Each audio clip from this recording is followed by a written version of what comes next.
In my previous video, where I emphasized the need for the Zimbabwean government to start implement the recommendations contained in the SADC CIOM report of 2023, I kept on referring to the global political agreement as the general political agreement. I was, however, corrected by one of my esteemed viewers, and you can check on the comment section for his name. Thank you. Mnangagwa is currently feeling the heat from the way the majority of Zimbabweans are resisting his unconstitutional amendment of the 2013 constitution, and his propaganda machinery is losing traction. The people are not interested in the 2013 amendments which Mnangagwa is proposing. Only the eloquence of the hammer will make it possible for those amendments to go through. If they are brought before a referendum, they will never succeed. The chiefs are being silenced from speaking out against the unconstitutional amendments, which in essence are taking away their impartiality and responsibility of presiding over their ethnic groups without fear or favor. They are being turned into political animals. But the chiefs need to be warned that as soon as they are dragged into politics and become political devotees, they must clearly understand that politics and elections are brothers. They are going to be subjected to electioneering, campaigning, and competing for their positions. Above all, they will be reporting to the ZANU-PF, DCC chairpersons in their respective districts, and that is stripping them of their, sacred responsibility and power. On the other hand, the chiefs also need to be informed that Mnangagwa has got a lot of children who at any given time can occupy the chieftainship in any district in the country. He has got more than enough in terms of children who will come and dethrone the current chiefs. And I'm sure that is where he is heading to. He knows he has the human resource in the form of his many children that he has. Therefore, the chiefs at this moment, they are supposed to go back to their ethnic people, to their ethnic groups, and perform the necessary rites and rituals. Trikuda kunzwa mabira kumatundu ese emadzimambo kuti vaudzwe vanzwisise kubva kunyika dzimu kuti chinyi chavanofanira kuita, zvinyi zvinofanira kuitika, kuti votengesa here umambo hwavo hwemadzitateguru avo nokuda kwemotikari.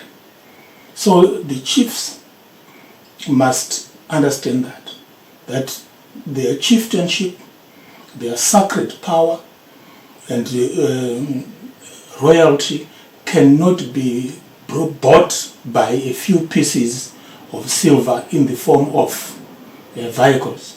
So it is necessary to go and consult our ancestors and say, now Zimbabwe is at crossroads. What should we do as chiefs? Because they've got a huge responsibility, and that responsibility cannot be auctioned away. They must know that. And every other Zimbabwean, wherever you are, please try to assist our chiefs who are being held hostage by Emmerson Mnangagwa. For Emmerson Mnangagwa, sovereignty and independence is a case of when the cap fits, wear it. Let me explain. At every turn, when Emmerson Mnangagwa feels that his power is about to slip from him and is being asked to account by his peers, other leaders from other countries, he will quickly invoke, just at the click of a finger, he will invoke the sovereignty and independence strategy, which is his power retention strategy. In 2025, Mnangagwa is reported to have withdrew from a United States of America health funding initiative on the grounds that the program was interfering with the country's sovereignty and independence. Surprisingly, such an important matter did not go through Parliament. People were not consulted by their, parliamentary representatives. And at the end of the day, you find Zimbabweans skipping the border, going into neighboring countries to seek medication. And in some cases, in those countries which will be on the same US health facility which Mnangagwa has rejected. Zimbabweans are currently in a very serious situation with regards to Medicare, and Mnangagwa doesn't give a damn because he and his cahoot will always fly out of the country and seek medication elsewhere. He is sacrificing the people of Zimbabwe in order for him to remain in power. Like I said previously, when he says sovereignty, independence, it's all about power retention. I think I'm trying to guess here because I don't have privilege, to the actual conditions of this US medical scheme. But if my guess is right, it's all to do with human rights and democracy, and that Mnangagwa will not tolerate. The above is one example of when the cap fits, worried. I must also give you the other side, when Mnangagwa will not, or has previously not worn the cap when it didn't fit, the sovereignty cap and the independence cap when it didn't fit. In my previous video, I explained how Mnangagwa unconstitutionally gripped power in 2017. And they say the devil is in the detail. And fortunately, I also believe in that notion. And let me get into the details. On the 8th of November 2017, it is claimed that Mnangagwa fled Zimbabwe via Mozambique, and his final destination was South Africa. This was after Robert Mugabe had pronounced that infamous sentence, "Ndinokudonhedza," which when loosely translated means "I'll drop you." Mnangagwa understood very well what that meant, and he did the right thing and fled the country. There's nothing wrong for anyone to run away from a life-threatening situation. You know, it's something that has to do with human instincts or even animal instincts. While Mnangagwa was busy skipping the Mozambican and the South African border, Christopher Mchangwa, the current ZANU-PF spokesperson, was already in South Africa. There are videos, all over of Mchangwa bragging about his meetings with South African intelligence and South African top officials. While at the same time, Chiwenga is said to have been in China, informing the Chinese of an impending change of government in a sovereign and independent nation of Zimbabwe. On arrival in South Africa, Mnangagwa, who had been removed from his position as party vice president and the country's vice president, received a red carpet welcome.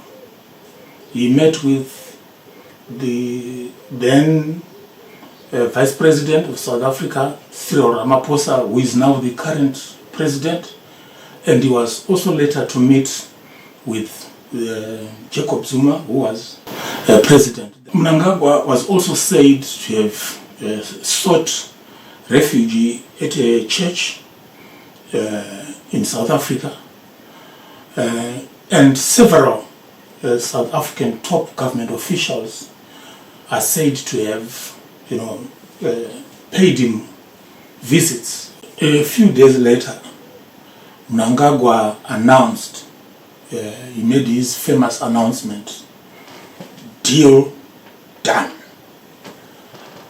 And everybody thought probably he had now struck a deal with Robert Mugabe. But to the surprise of all and sundry, Mugabe remained defiant. And for him, it was business as usual. For example, the Zimbabwe Open University graduation ceremony, which Mugabe officiated right in the middle of a coup.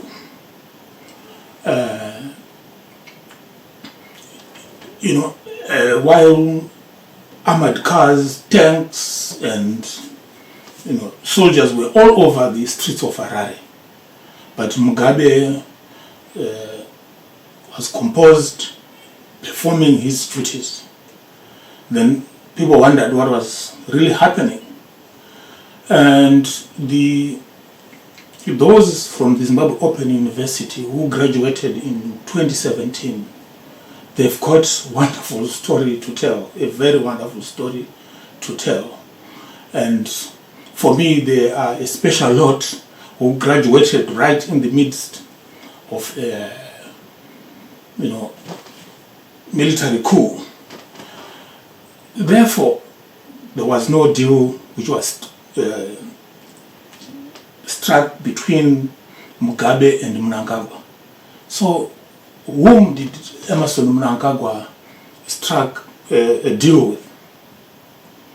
That is one question that we probably would want Mnangagwa to announce or to tell the entire nation what was he talking about. Then that was followed by President Jacob Zuma having a telephone conversation with Mugabe, and nothing of material came out of that conversation. President Zuma followed up the telephone conversation by sending a delegation to Harare to meet with President Mugabe, which was led by the Minister of Defense from the South African side. And during that meeting, it was when Mugabe asked Chiwenga to take over as president. The president of Zimbabwe and the ZANU-PF president, Robert Mugabe, announced in the presence of the South African delegation who should be his successor. And the person that he wanted to take over was in that meeting, and he named Chiwenga and he spoke to Chiwenga. Chiwenga developed cold feet and he did not take that one up. So the South African delegation which came to Zimbabwe was aware of the succession matrix which Mugabe preferred. But South Africa had their own person, Emerson Mnangagwa. So eventually, 7 days later, a week later, Mnangagwa returned to Zimbabwe as the president of the country. That is what transpired. Mnangagwa returned president of Zimbabwe. When Mugabe said, "Dinokudonhedza," Mnangagwa did not raise a finger. He did not resist. He escaped because he knew he did not have popular support. He knew he was standing on quicksand. That's why he did not resist. That's why he did not tell Mugabe to say, "No, you can't." But instead, he fled because he didn't have the support of Zimbabweans, and he knew that. Today, we have this constitutional amendment debate, and Chiwenga, who is his deputy, who has got the same position which Mnangagwa had then in 2017. He is openly challenging Mnangagwa on the constitutional amendments. He challenged him in cabinet. He's challenging him in public spaces where he's talking of the values of the liberation war, the one man, one vote, as one of the major principles why people went to war. So you can see that Mnangagwa and the South Africans, they knew very well that Mnangagwa did not have the support of Zimbabweans, they did not have the support of Robert Mugabe, the president of Zimbabwe, and the president of ZANU-PF. And mind you, the subject that we are discussing here is about sovereignty. The sovereign leader had his successor. He had his succession plan, which the South African government did not like. So where is the sovereignty? Where is the independence? This is another example of when the cap does not fit. Mnangagwa organized his political comeback when he was in South Africa. In fact, when Mnangagwa was removed from party vice president and country vice president, his political career had died. But the South African government, South African authorities went to the political graveyard and resurrected Emmerson Mnangagwa because his political career had died the day he fled Zimbabwe. And if the principle of sovereignty and independence applies, the South African government should have only listened to Robert Mugabe, who was the president of a sovereign nation and also president of the ruling party then. So it's high time that Zimbabweans request or ask the South African government to come and deal with their Frankenstein, because they are the ones who created Mnangagwa. They are the ones who resurrected Mnangagwa. So Zimbabweans, they don't have the formula. They don't know how South Africa did it. So, and neither do they have the vaccines to deal with this Frankenstein monster, which the South Africans imposed on Zimbabweans. I would like to ask President Ramaphosa to intervene, because the Zimbabweans themselves, they can't deal with a monster they did not create. Mnangagwa is not a product of the Zimbabwe political system, and that must be made clear. There's a story of a man who is said to have rescued Adolf Hitler. He was an Irish soldier, and that man, when Hitler started killing the Jews, the Holocaust, all the heinous crimes that Hitler did, that man lived to regret why he had saved Adolf Hitler. That should not happen to President Ramaphosa and the South African government. Because currently, Zimbabweans are dying in their thousands. The roads carnage along the N1, where people are dying, almost every month, that should not be taken lightly.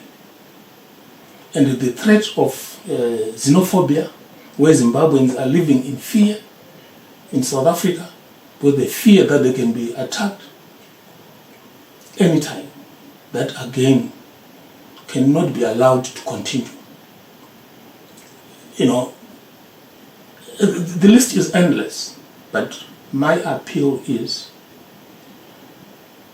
we need your intervention now,